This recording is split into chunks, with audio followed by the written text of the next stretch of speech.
You broke the only rule that matters in this house, Elena. Rule number 1, never open that door. Alessandro's voice wasn't loud. It was a low, terrifying rumble that vibrated through the floorboards of the penthouse, far more dangerous than a shout. He stood by the panoramic window, his silhouette cutting through the city lights of Chicago, a glass of amber whiskey untouched in his hand. Mr. Vane, please, if you would just let me explain why I was inside. Elena started, her hands trembling not from fear for herself, but from the adrenaline of what she had just prevented. Pack your bags, he interrupted, turning to face her. His eyes were like shattered ice. You have 10 minutes. If you're not in the service elevator by then, my security team will escort you. And they aren't known for their gentleness. He didn't know it yet, but that dismissal would cost him more than he could ever pay in money. It would cost him his heart. The penthouse at the top of the Obsidian Tower was less a home and more a mausoleum of modern art and expensive silence. At 35, Alessandro the Architect Vane ruled the city's underworld not with brute force, but with terrifying precision. He treated his criminal empire like a chessboard, and his home like a sterilized laboratory. Everything had a place. Everything had a purpose. And everyone was expendable. Elena Rosales knew this when she took the job 6 months ago. She was overqualified, a former pediatric trauma nurse who had lost her license for doing the right thing in a corrupt system. Now she scrubbed marble floors and dusted abstract sculptures that looked like frozen screams. But she stayed for one reason. Bella. Bella Vane was 6 years old and hadn't spoken a word in 2 years, not since the night her mother, Sophia, died in a car accident that the police ruled as a mishap and Alessandro knew was a hit. Bella was a ghost in her own home, drifting through the hallways in expensive silk dresses, her eyes wide and hollow. The incident happened on a Tuesday. The air outside was thick with a stifling, humid heat that pressed against the glass walls of the penthouse. The air conditioning hummed, a synthetic winter keeping the interior at a precise 68 degrees. Alessandro was supposed to be at a sit-down with the rival Cortez family. He wasn't supposed to be home until midnight, but a leaked untraceable tip about a wiretap had sent him storming back to the penthouse early to sweep his private office. He found the living room empty, the kitchen pristine. He moved down the hallway, his footsteps silent on the plush carpet, his hand instinctively hovering near the holster under his tailored jacket. He heard a sound coming from the end of the hall, the West Wing, the Forbidden Zone, specifically the door to Sophia's old studio. Since Sophia's death, Alessandro had locked that room. It was a shrine to the woman he had failed to protect. No one entered. Not the cleaners, not his lieutenants, and certainly not the help. But the door was ajar. A sliver of golden light spilled out into the dark hallway. Alessandro's jaw tightened. He pushed the door open, ready to execute an intruder. Instead, he found Elena. She was standing near the vintage record player, her back to him. She wasn't stealing jewelry. She wasn't planting a bug. She was holding a small, velvet-covered book, Sophia's old sketchbook. "What?" Alessandro said, the word dropping like a guillotine. "Do you think you are doing?" Elena spun around, gasping. She clutched the book to her chest. "Mr. Vane, I didn't hear the elevator." Obviously, he stepped into the room. The air here smelled of stale lavender and old paper, a scent that hit him in the gut, like a physical blow. "Give me that." "Sir, wait," Elena pleaded, her eyes darting to the corner of the room behind a stack of canvases. "It's not what it looks like. It looks like theft. It looks like betrayal." Alessandro snatched the sketchbook from her hands. His fingers brushed hers. His were cold. Hers were warm. "I gave you a simple set of instructions. Clean the common areas. Cook the meals. Watch the girl. Stay out of the West Wing." Bella is in her room," Alessandro snapped. "I checked the cameras on my way up. She's in bed." "She is now," Elena argued, her voice gaining a steely edge that surprised him. Most people withered when the architect raised his voice. "But she wasn't 10 minutes ago." "Don't use my daughter to cover your curiosity," Alessandro hissed. He looked down at the sketchbook. It was open to a drawing of a bird with a broken wing. "You're fired. Get out." "You're making a mistake," Elena said, standing her ground. "The only mistake I made was hiring a nurse who thinks she's a therapist," Alessandro retorted, his eyes narrowing. I ran your background, Elena. I know about the hospital. I know you have a hero complex. You think you can fix things? You can't fix this family. We are broken by design." "I wasn't trying to fix you," she said softly. "I was trying to stop the screaming." Alessandro froze. "Bella doesn't scream. She's mute. She hasn't made a sound in 2 years." "She screams on the inside, Mr. Vane. And sometimes she needs to see that her mother didn't just vanish. She needs proof." "Get out!" He pointed to the door. Elena looked at him, really looked at him, with a mixture of pity and frustration that made his blood boil. She nodded once, straightened her apron, and walked past him. As she passed the stack of canvases in the corner, she paused, as if she wanted to reach out to something, but she pulled her hand back and left the room. Alessandro stood alone in the shrine of his dead wife. He looked down at the sketchbook. He slammed it shut, the sound echoing like a gunshot in the silent room. He didn't check the corner behind the canvases. If he had, he would have seen the small, trembling imprint of a child's hand on the dust cover of a painting, right where Bella had been hiding just moments before. The elevator ride down took 45 seconds. For Elena, it felt like a lifetime. She held a small cardboard box containing her few personal items: a toothbrush, a change of clothes, and a worn paperback novel. She left her uniform in the laundry room, changing into her jeans and a gray sweater. She walked out of the Obsidian Tower into the stifling Chicago night. The doorman, a heavy-set man named Rocco, who had a soft spot for Elena's cooking, looked confused. "Ms. Rosales, going for a late run?" "I'm gone, Rocco," she said, forcing a smile. "Mr. Vane let me go." Rocco's face fell. "Boss is in a mood, huh? I'm sorry, Elena. You were the best one yet. The kid seemed to like you." "Take care of her, Rocco," Elena said, her voice catching. "Watch the monitors. If she starts pacing by the window, play classical music over the intercom. It calms her down." "I will," Rocco promised. Elena walked to the curb and hailed a cab. As she sat in the back seat, watching the tower recede, she pulled her phone out. She typed a text message to a number saved only as unknown, then hesitated. She deleted it. "Not yet," she thought. "If I trigger the failsafe now, Alessandro will know who I really am, and Bella won't be safe." Back in the penthouse, the silence was deafening. Alessandro poured himself that whiskey he would eventually ignore. He sat on the Italian leather sofa, staring at the blank television screen. He expected relief. He demanded loyalty and obedience above all else. Elena had violated his privacy. She had touched Sophia's things. It was a clear breach, so why did he feel a gnawing sense of unease in his gut? He checked his watch. 9 p.m. Time to check on Bella. He walked to Bella's room. It was a pink and white fantasy land that Sophia had designed, untouched by the grim reality of Alessandro's business. He opened the door quietly. The bed was empty. Alessandro's heart hammered against his ribs. "Bella!"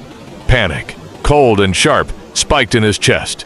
He spun around, checking the ensuite bathroom. Empty. The closet. Empty. "Bella!" he shouted, abandoning his calm persona. He ran into the hallway. "Security! Lockdown! Now!" He roared into his lapel mic. Red emergency lights pulsed silently along the floorboards. The steel shutters on the windows began to descend. Alessandro sprinted toward the West Wing, the only place he hadn't checked. He burst into Sophia's studio. "Bella!" There, in the center of the room, sitting on the floor where Elena had been standing, was his daughter. She was wearing her nightgown, her small knees pulled up to her chest. She was rocking back and forth, clutching the sketchbook Alessandro had thrown onto the desk. "Bella!" Alessandro exhaled, the tension draining out of him, replaced by a desperate fatigue. He knelt beside her. "I told you never to come in here, Principessa. It's not safe. There's dust. Memories." Bella didn't look at him. She stared at the page open in her lap. It wasn't the bird with the broken wing. It was a sketch of a man who looked like Alessandro, but younger, smiling, holding a baby. "Come on," Alessandro said gently, reaching out to take her hand. "Let's go to bed." The maid, Elena. She had to leave. She broke the rules. At the mention of the name, Bella stopped rocking. She slowly lifted her head. Her eyes, usually so vacant, were burning with a fierce, terrified intelligence. She looked at her father, then at the door, then back at him. She opened her mouth. Alessandro held his breath. "Say it. Say anything. Scream at me." But no sound came out. Instead, she reached into the pocket of her nightgown and pulled out a piece of paper. It was crumpled, folded over many times. She shoved it into Alessandro's hand. Then, she stood up, walked past him, and went to her room, closing the door with a definitive click. Alessandro remained on the floor of the studio. He unfolded the paper. It was a drawing, done in crayon, but with a surprising amount of detail for a 6-year-old. It depicted the penthouse.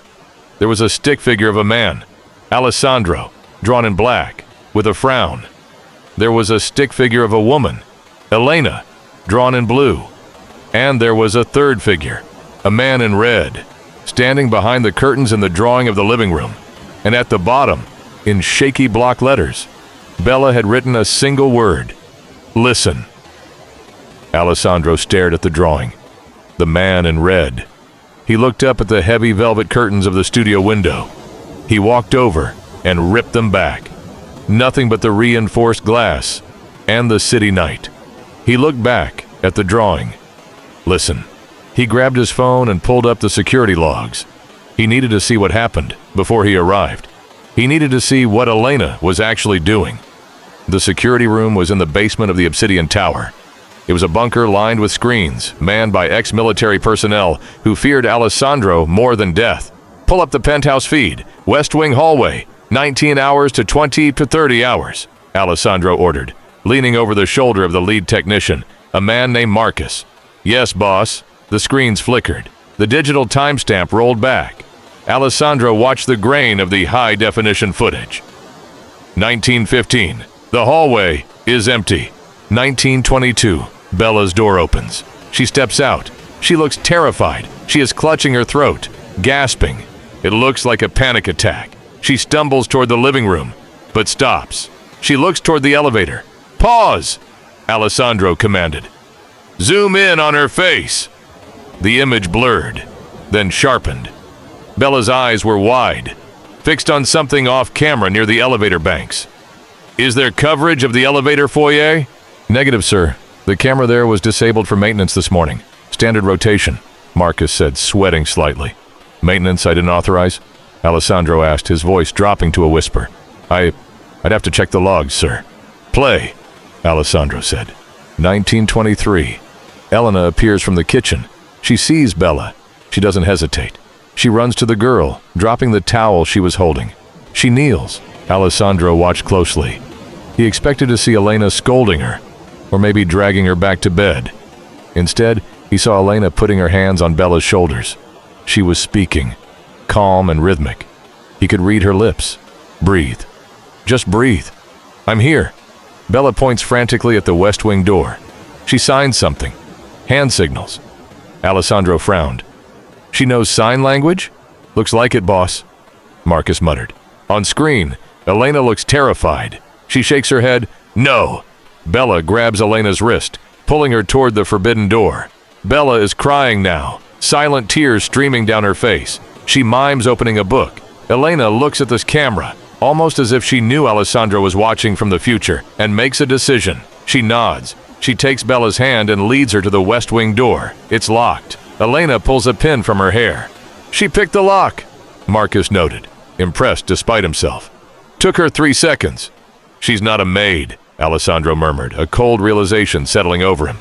No pediatric nurse picks a Corbin Russwin lock in 3 seconds. They enter the room.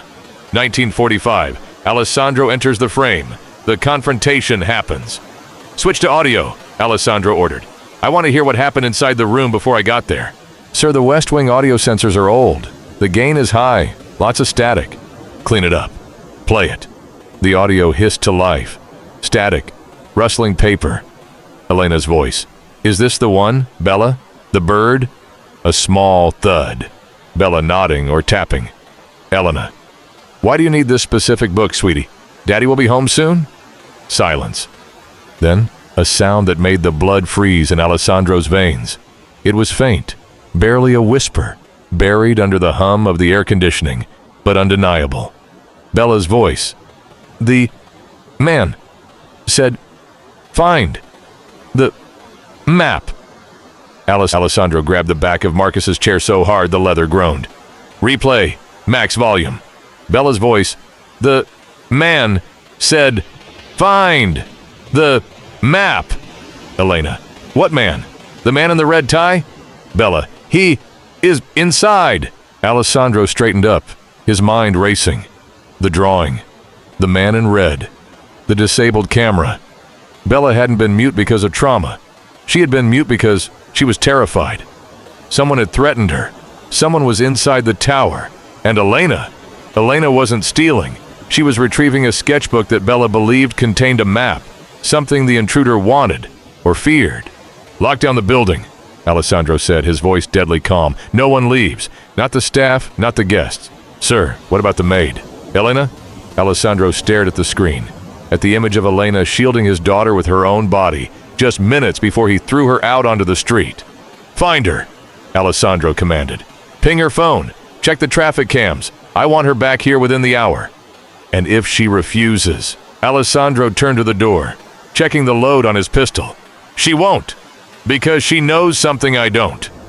She knows who is hunting my daughter." Suddenly, the lights in the security room flickered and died.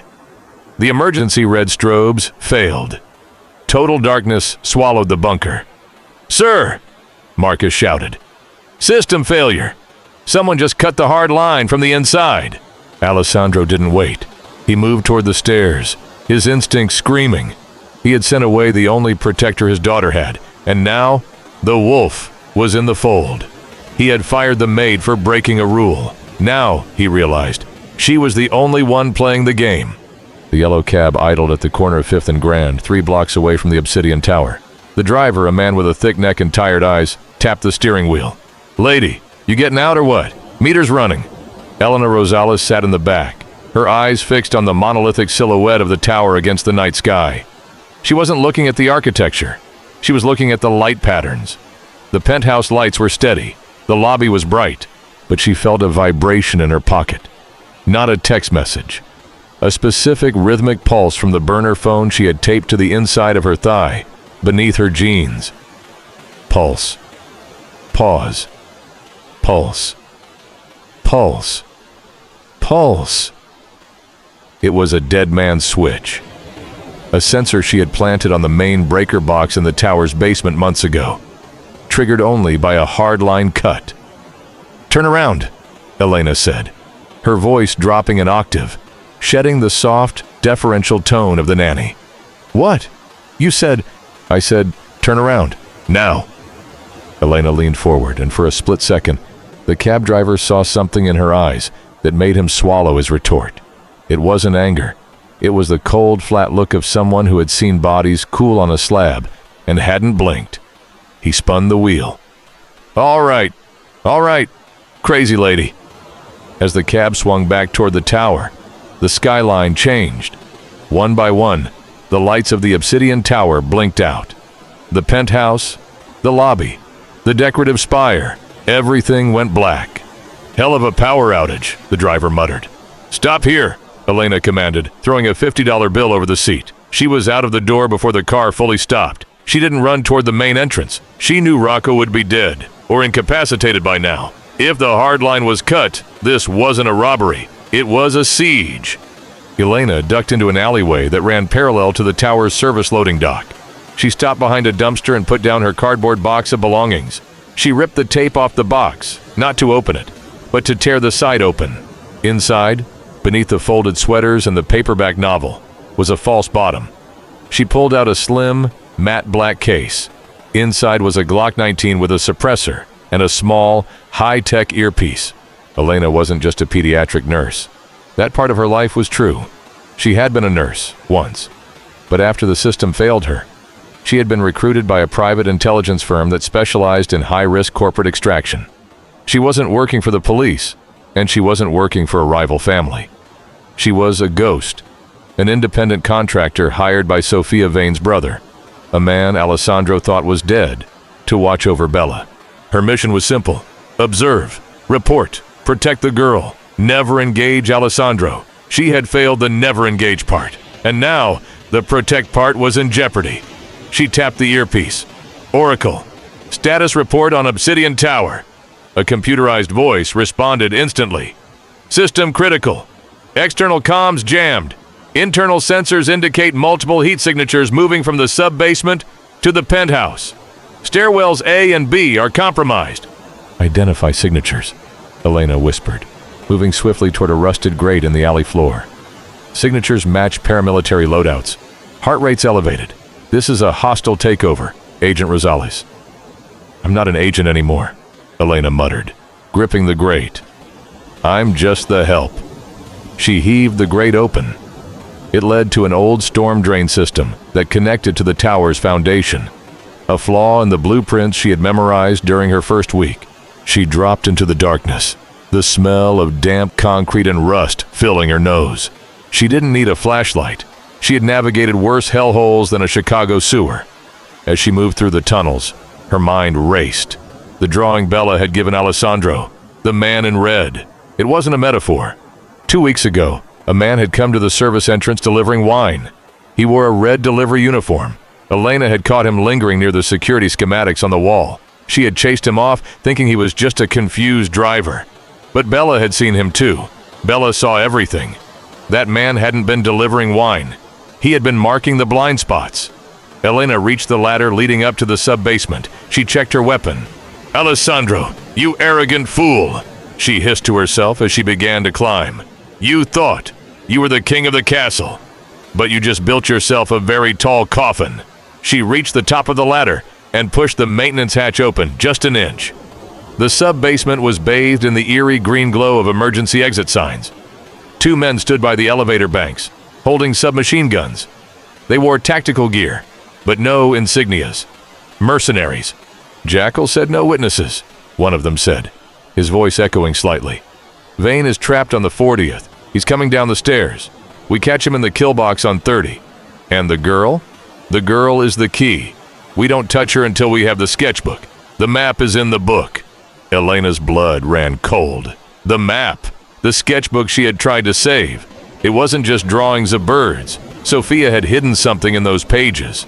Codes, bank accounts, evidence. Elena dropped the hatch silently. She couldn't take on an army. She had to get to Alessandro before he'd walked into the ambush on the 30th floor. And to do that, she had to do the one thing Alessandro Vanne despised most. She had to break into his home again. Alessandro Vanne was a man who prided himself on seeing the angles. He was the architect. He built structures, organizations, and plans that were impenetrable. But staring into the pitch-black stairwell of the 39th floor, holding a gun with only 7 bullets, he realized he had made a fatal error. He had built a fortress to keep the world out, but he had forgotten to build a way for himself to get out. The emergency lights were dead. The attackers had cut the backup generator. The only light came from the luminescent strip on his watch. He moved slowly, his back pressed against the cold concrete wall. His Italian leather shoes, usually silent on plush carpets, clicked softly on the gritty steps. He took them off, leaving them on the landing. He would hunt in his socks. He heard the door above him slam open, heavy boots on metal stairs. They were behind him. He moved down. He had to get to the security armory on the 20th floor. It was his only chance to get a weapon with real stopping power. Bella. The thought of her alone in the penthouse, or worse, hiding in that studio, nearly made him vomit with fear. But he couldn't go back up. The elevators were dead, and the stairwell up was a funnel of death. He had to go down to come back up. He reached the 35th floor landing. A noise below. A metallic scrape. Alessandro froze. He held his breath, his heart hammering against his ribs like a trapped bird. A beam of light cut through the darkness from below, sweeping across the railing. "Come out, Vane," a voice called out. It was a smooth, cultured voice. A voice Alessandro recognized. "Julian," Alessandro called back, his voice steady despite the adrenaline. "I didn't know you did your own dirty work." Julian Silas. His lawyer. The godfather of his daughter. The man who sat at his dinner table every Sunday. Inflation. Alessandro. Julian's voice floated up, detached and amused. Hiring good help is expensive. And frankly, I wanted to see the look on your face when you realized you lost. You want the territory? Alessandro asked, inching toward the door to the 35th floor hallway. Take it. Call off your dogs, and I'll sign over the deeds. Oh, Alessandro, it's not about the territory. It's about the legacy. It's about what Sophia found. Alessandro paused, his hand on the door handle. Sophia found nothing. She was an artist. She was a genius, Julian corrected. And she found the accounts, Alessandro. The Cayman accounts you didn't even know your father had. The billions that built this city. She hid the access keys in her art. In that sketchbook you treat like a holy relic. Alessandro felt a surge of rage, so pure it almost blinded him. The book. Elena had the book. No, he had taken it back.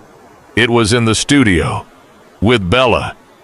Bella has nothing to do with this, Alessandro growled.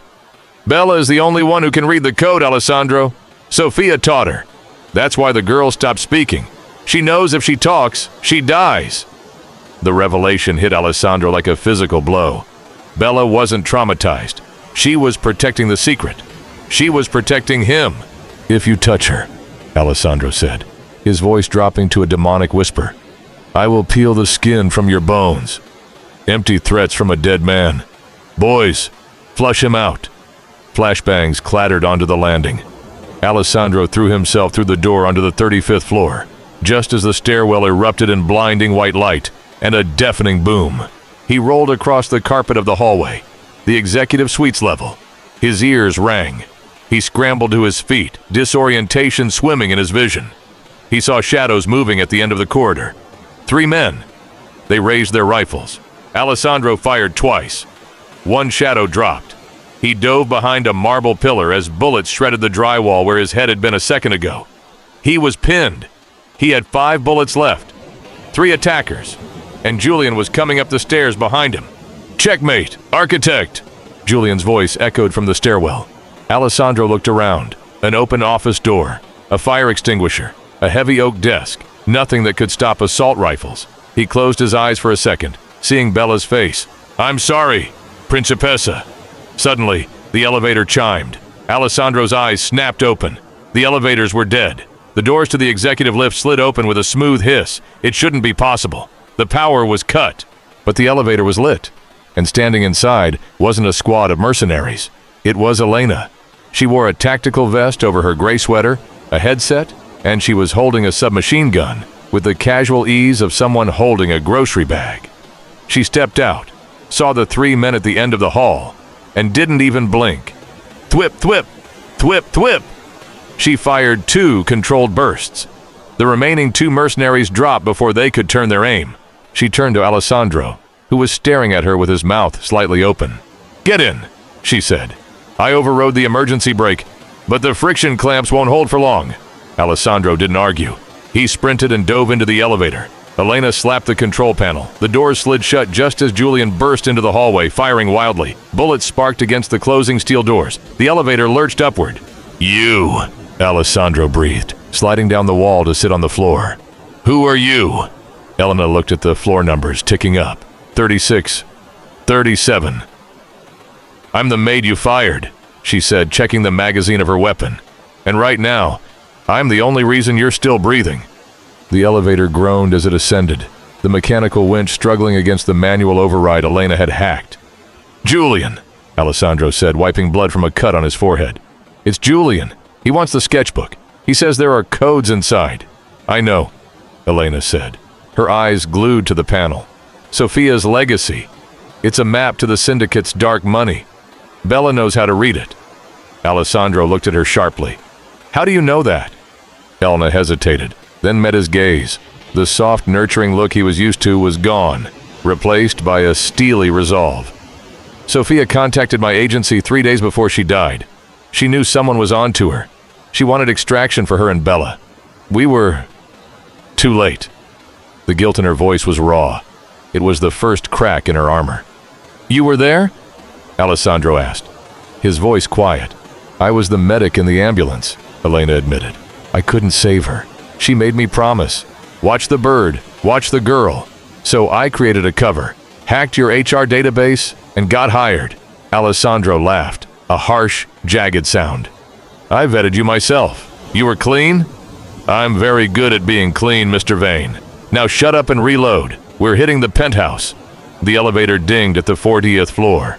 They'll be waiting, Alessandro warned, checking the gun Elena had tossed him, a spare pistol from her belt.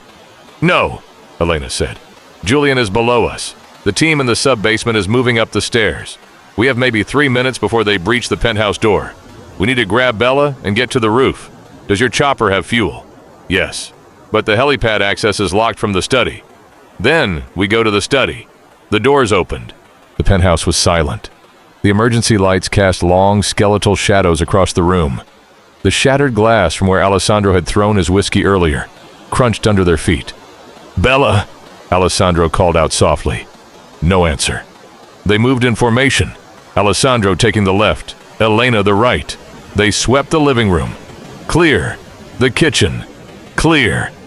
They reached the hallway leading to the west wing. The door to the studio was wide open. Alessandro felt a cold dread settle in his stomach. He rushed forward, ignoring Elena's signal to wait. He burst into the studio. Bella! The room was empty. The vintage record player was smashed, the canvases were slashed, and the sketchbook was gone. No! Alessandro whispered, falling to his knees. No! No! No!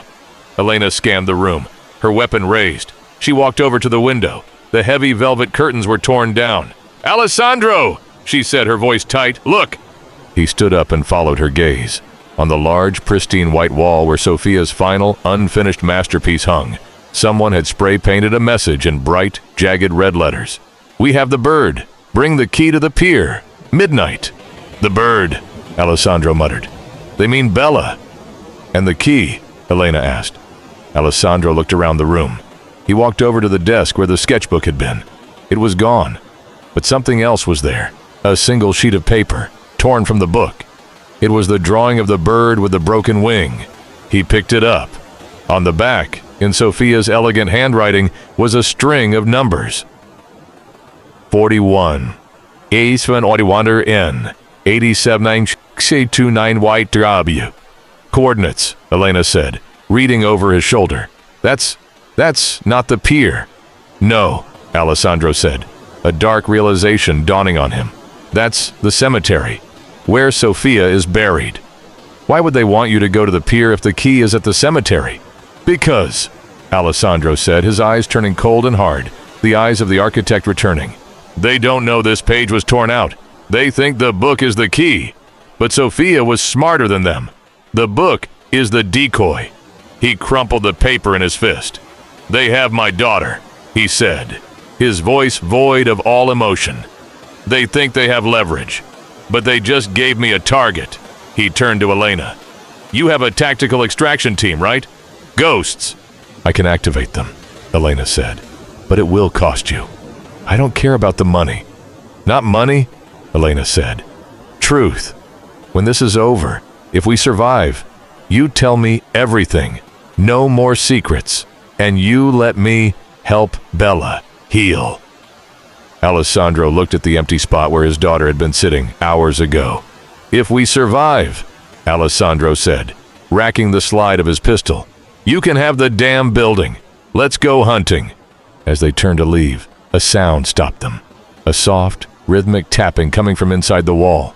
Tap, tap, tap, tap! Elena froze. Did you hear that? It's the pipes, Alessandro said impatiently. No! Elena rushed to the wall where the spray-painted message was. That's Morse code. SOS. She pressed her ear against the drywall. It's coming from the panic room. I don't have a panic room, Alessandro said. Elena looked at him. You don't, but Sophia did. She ran her hands along the frame of the large painting. She found a small depression in the gold leaf. She pressed it. With a hiss of hydraulics, the section of the wall with the spray paint swung inward, revealing a dark, narrow crawl space. And there, huddled in the dark, clutching the real sketchbook to her chest, was Bella. She looked up, her face streaked with tears and dust. She saw Alessandro and scrambled backward, terrified. Then she saw Elena. Bella let out a sob, a real vocal sound, and scrambled forward, throwing her arms around Elena's neck. She didn't get taken. Alessandro breathed, staring at his daughter. She hid. She's smarter than both of us, Elena said, stroking Bella's hair. But that means Julian has the wrong hostage, Alessandro finished. Or he doesn't have a hostage at all. And that message on the wall, that was a trap to get you to leave the building, Elena realized. To get you to the pier where he can kill you in the open. He's still in the building, Alessandro said, a cruel smile forming on his lips. He thinks I'm running to the pier. He thinks he's won. He looked at Elena, then at his daughter. Seal the wall, Alessandro commanded. Stay in there with her. Give me your radio. What are you going to do? Elena asked. I'm going to introduce Julian to the architect, Alessandro said, taking the radio. And I'm going to burn this tower down around him. Alessandro Vanne moved through the corridors of the obsidian tower like a phantom. He had built this skyscraper. He knew every ventilation shaft, every maintenance hatch, and every structural weakness. Julian Silas had brought an army, but he had brought them into a machine that Alessandro controlled. He didn't use the radio Elena had given him to call for help. He used it to taunt. Julian! Alessandro's voice echoed through the comms of every mercenary in the building. You're looking for me on the roof. I'm not on the roof. In the sub-basement, the main gas line valve wheel screeched as Alessandro turned it. He wasn't going to blow up the building. That would kill Bella. But he was going to make them think he was. I just opened the gas main to the ventilation system, Alessandro lied smoothly. In 3 minutes, this entire building will be a fuel-air bomb. One spark, and you all burn. Panic is a powerful weapon. On the monitors in the security room, which Alessandro had rebooted using a secondary override in the server room, he watched Julian's men falter. They stopped checking rooms. They started looking at the exits. Hold your positions, Julian screamed over the channel. He's bluffing. The architect doesn't destroy his own creations. I do when they're infested, Alessandro retorted. He was on the 30th floor now. He had bypassed the kill box by climbing down the elevator shaft cables, his hands raw and bleeding, ruining his tailored suit. He kicked open the doors to the server room where the fire suppression system controls were housed. He didn't start a fire. He triggered the halon system. On the 35th floor, where Julian was setting up his command post, the ceiling nozzles hissed. It wasn't water that sprayed down. It was heavy, oxygen-displacing gas designed to extinguish electrical fires. It also made it impossible to breathe without a mask. Julian's men gagged, stumbling out of the room, their eyes watering. Now, Alessandro whispered. He moved up the stairs, picking off the disoriented mercenaries one by one. It wasn't a fight. It was an extermination. He was efficient, brutal, and completely devoid of mercy. He was clearing the path for Elena and Bella. Back in the penthouse panic room, Elena watched the chaos on a small monitor linked to the hidden camera network. Your father is very good at this, she murmured, checking the bandage she had wrapped around Bella's scraped knee. Bella looked at the screen. She didn't look scared anymore. She looked proud. She pointed to the screen, then signed, King. Yes, Elena agreed. He is the king, and you are the princess, and we need to get you to the carriage. The radio crackled. Elena, the stairwell is clear from 40 down to the garage. I've disabled the halon on the lower levels. You have 5 minutes before they regroup. Meet me at the sub-basement. We're taking the sleek car. The sleek car? Elena asked. My escape pod, Alessandro replied. Move. Elena triggered the door release. Come on, Bella. Run fast. Quiet as a mouse. They sprinted through the ruined penthouse, past the slashed paintings and the shattered glass. They ran down 40 flights of stairs. Elena carried Bella for the last 10, her legs burning, her lungs screaming. They burst into the garage level. Alessandro was there, leaning against a matte black car that looked more like a stealth fighter than a vehicle. It was an armored interceptor, custom built. He looked terrible. His face was bruised. His shirt was torn, and he was favoring his left leg.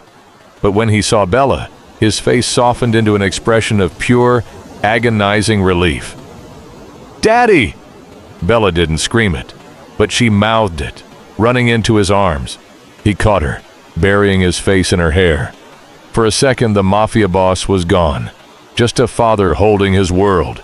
Get in, Alessandro said, his voice thick. Julian knows we're not on the roof. He's coming down. They piled into the car. Alessandro revved the engine, the sound like a waking dragon. He didn't head for the ramp. He headed for the wall. "Alessandro, that's concrete," Elena shouted. "Reinforced drywall," he corrected. "Behind it is the old service tunnel." He slammed the accelerator. The car smashed through the wall, debris raining over the windshield, and plunged into the darkness of the unused tunnel system beneath Chicago. They were out. The drive to the cemetery was silent and fast. The city lights blurred past. "Why there?" Elena asked, reloading her weapon in the passenger seat. "The coordinates." "Sophia was buried in the Vane family mausoleum," Alessandro said, his eyes on the dark road. "But she hated it. She said it was cold. She wanted to be buried under the willow tree by the lake, where we had our first picnic. I couldn't do it. The family demanded a mausoleum, so I built one." "But the coordinates point to the willow tree," Elena said, checking the GPS. "Exactly," Alessandro said. "She knew I wouldn't bury her there, but she knew that's where I would go to remember her. It's where I go every year on her birthday. Alone." He pulled the car up to the rusted iron gates of the old cemetery. He rammed them open. They drove over the gravel paths, stopping near a massive weeping willow that draped over a frozen pond. The moon was high and bright, casting long, spindly shadows. "Stay in the car," Alessandro ordered. "No," Bella said. It was a whisper, raspy from disuse, but clear. "Together." Alessandro looked at his daughter. He nodded. "Together." They walked toward the tree. Underneath the hanging branches, there was a small, unassuming stone bench. It was weathered and cracked. "The bird," Bella whispered, pointing to the base of the bench. Carved into the stone leg of the bench was a small relief. A sparrow with one wing bent at an awkward angle. The broken bird, Alessandro realized. "I've sat on this bench 100 times. I never looked down." He knelt before the carving. "What is it, Bella? What do we do?" Bella knelt beside him. She reached out and pressed the eye of the sparrow. It didn't move. She pressed the wing. Nothing. "It's not a button," Elena said, scanning the perimeter with her weapon raised. "It's a marker. Dig." Alessandro dug his fingers into the frozen earth beneath the carving. He didn't care about the cold or the dirt under his nails. He clawed at the ground. 6 inches down, his fingers hit metal. He pulled out a small lead-lined box. It was heavy. He opened it. Inside was not money, not diamonds, not a list of accounts. It was a flash drive and a letter. Alessandro unfolded the letter. His hand shook. "My dearest Al, if you are reading this, I am gone. And if you have the drive, then Julian has betrayed us. He was the one, Al. He was laundering money through the charity. I found the records. He threatened to kill Bella if I spoke, so I stayed silent. I hid the proof here, where we first fell in love. The code to the drive is the date you first told me you loved me, not the date we met, the date you said it. Don't let revenge eat you. Save our girl. Be the father she needs, not the boss the city fears. Love, Sophia." Alessandro stared at the letter. Tears, hot and unbidden, spilled onto the paper. He had spent 2 years hunting ghosts, blaming rivals, blaming himself.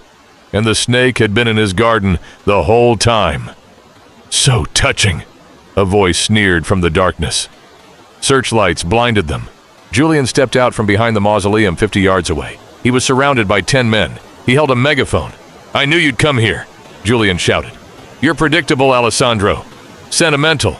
It's over, Julian," Alessandro shouted back, shielding Bella with his body. "I have the drive. I have the proof." "And who are you going to give it to? The police? I own the police. The judges? I bought them last week." Julian laughed. "Give me the drive, and I'll make your deaths quick. Refuse, and I let the boys have fun with the help before we finish this." Elena stepped forward, raising her gun. "You don't have enough men, Julian." "I have a sniper," Julian said calmly. On the crypt roof, one laser dot on the girl's forehead. Alessandro looked up. A red dot danced on Bella's chest. He froze. He was checkmated. He couldn't move. He couldn't shoot. "Drop the guns," Julian commanded. Alessandro dropped his pistol. Elena hesitated, then dropped hers. "Kick the box over to me." Alessandro placed his foot on the lead box. "Don't do it, Daddy!" Bella said. Her voice was stronger now. He's lying. Bella, quiet, Alessandro hissed. No! Bella stepped out from behind her father. She looked directly at Julian. The man in red isn't the boss. He is. She pointed past Julian into the darkness of the trees. Julian frowned. What is the brat talking about? Suddenly, a shot rang out, but it didn't come from Julian's men, and it didn't come from the sniper on the roof. The sniper on the roof tumbled down, dead before he hit the ground. From the tree line, shadows emerged. Dozens of them, dressed in black tactical gear. Ghosts, Elena whispered, a small smile touching her lips. Took you long enough. We hit traffic. A voice crackled in her ear. The ghosts opened fire. It was a massacre. Julian's mercenaries, hired thugs looking for a paycheck, stood no chance against Elena's elite extraction team. Within seconds, the mercenaries were on the ground, zip-tied or neutralized. Julian stood alone, his gun hanging uselessly at his side. He looked around, bewildered. Alessandro picked up his gun. He walked toward Julian. The police you own, Alessandro said, his voice low. They can't help you, because this isn't an arrest. This is a retirement. Alessandro, wait, Julian stammered, backing up until he hit a gravestone. We're family. I'm Bella's godfather. You're the reason she didn't speak for 2 years, Alessandro said. He raised the gun to Julian's forehead. Daddy, stop! Alessandro froze. He looked back. Bella was running toward him. Don't! She cried. Mommy said, be a father, not a monster. Alessandro looked at the trembling man in front of him. He looked at the gun. He looked at his daughter, who was begging him to save his own soul. He lowered the gun. You're right, Alessandro said. He turned to Elena. Tie him up. Give the drive to the FBI, the real FBI. The ones out of D.C. burn him down with paper, not lead. He turned his back on Julian. Julian, seeing his chance, pulled a hidden derringer from his sleeve. I won't rot in a cell. He aimed at Alessandro's back. Bang! Julian collapsed, a hole in his chest. Alessandro spun around. Elena stood there, her gun smoking. He didn't listen to the drop the gun part. Elena said with a shrug, and I never promised not to be a monster. The aftermath was a blur of flashing lights, federal agents, called in by Elena's contacts, and paramedics. Alessandro sat on the back of an ambulance, a blanket draped over his shoulders. He watched as they zipped Julian into a body bag. He felt nothing for the man. The hate had evaporated, leaving only exhaustion. Bella was sitting next to him, swinging her legs. She was holding a cup of hot cocoa. You okay? Alessandro asked. Yes, she said. It was just one word, but to Alessandro it was a symphony. Elena walked over. She had wiped the grease paint off her face, but she still wore the tactical vest. It looked strange on her, yet perfectly natural. The drive is secure, she said. The encryption was tough, but the date worked. October 14th. Alessandro smiled sadly. The day we went apple picking. I told her I loved her because she had apple butter on her nose. It's enough evidence to dismantle Julian's entire network and clear your name of the murder charges, Elena said. You're going to have to do some time for the racketeering, maybe house arrest if you cooperate, but you're not going to prison for life. I can live with that, Alessandro said. He looked at Elena. So, what now? Mission accomplished. The ghost fades away? Elena looked at him, then at Bella. My contract is up. Usually this is where I disappear. New identity, new city. Don't go, Bella said. She hopped off the ambulance and grabbed Elena's hand. Stay. Elena looked down at the little girl. The hardened operative melted away. Bella, I lied to you. I'm not really a maid. I can't cook very well, and I hate ironing. We can order pizza, Alessandro said, standing up. And I can buy wrinkle-free shirts. He stepped closer to her. The distance between them, usually filled with class divides and secrets, was now just empty air charged with electricity. I fired the maid, Alessandro said softly. But I seem to have an opening for a head of security, or a partner. Elena smiled. It was the first genuine unburdened smile he had ever seen on her. I'm expensive, she warned. I have billions in Cayman accounts I need to donate to charity, Alessandro said. I think I can afford you. He reached out and took her hand, the hand that had picked a lock, fired a gun, and held his daughter when he couldn't. Stay, he said. Please. Elena squeezed his hand. Okay, but rule number 1, no more secrets. Rule number 2, Bella piped up, no more broken birds. Alessandro laughed, picking Bella up and kissing her cheek. Deal, no more broken birds, only flying ones. As the sun began to rise over the Chicago skyline, illuminating the cemetery, the darkness of the last 2 years finally broke. The architect had lost his tower, but he had rebuilt his home. The scandal of the Obsidian Tower dominated the news for months. The takedown of Julian Silas's corruption ring was the story of the decade. But the real story happened quietly, in a modest house in the suburbs where a former mafia boss, a retired spy, and a little girl who wouldn't stop talking started a new life. Alessandro learned that power wasn't about controlling fear, but about protecting love. And he learned that sometimes the people you try to push away are the only ones who can save you. If you enjoyed this story of suspense, betrayal, and redemption, please hit the like button and subscribe to our channel. Turn on notifications so you never miss a story. What do you think? Did Elena do the right thing by shooting Julian? Let us know in the comments below.